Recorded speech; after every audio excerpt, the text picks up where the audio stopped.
Hey guys, so today we're going to be looking at 18.2.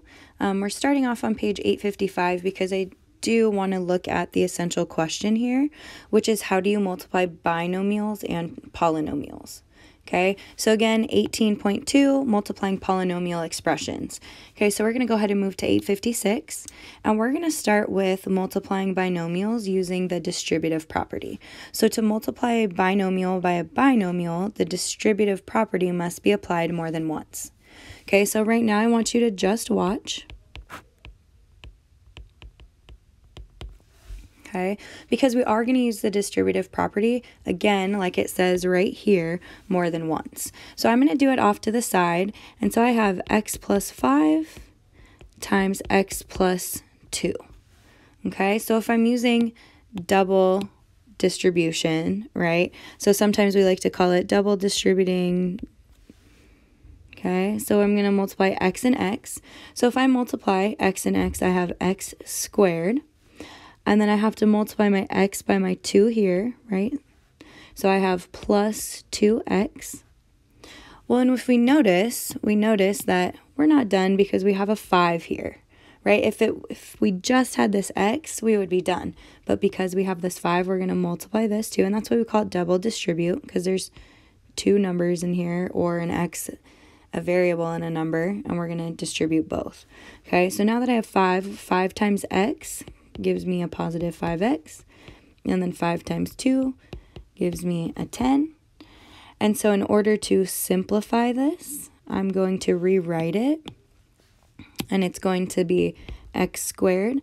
2x plus 5x is going to be 7x plus 10. And so this will actually be our answer. Okay, and so something real quick, I just want to look at example A.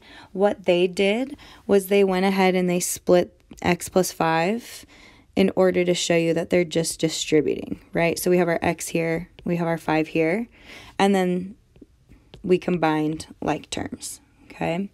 And so we're going to go ahead and do B. I want you guys to do B with me now. And so we're going to start with 2x plus 4 times x plus 3.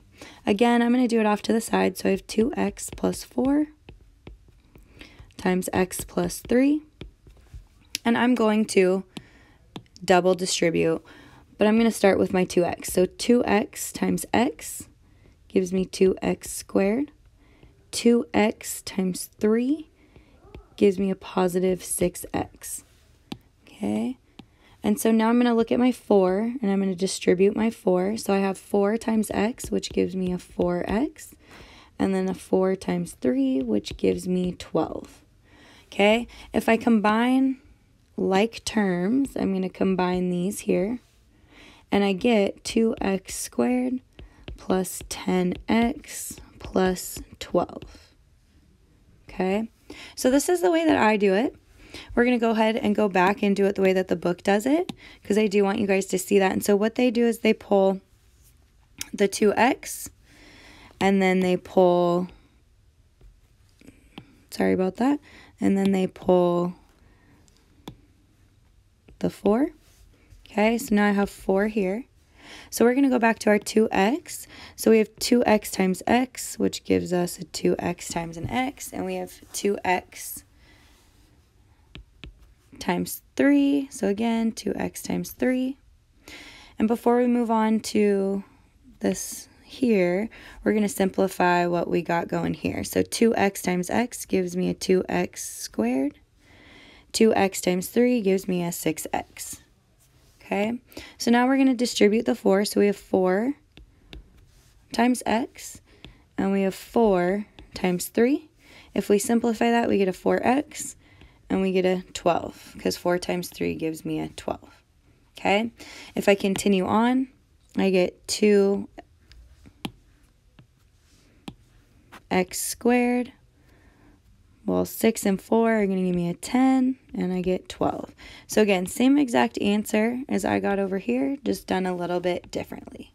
Okay, so let's go ahead and take a look at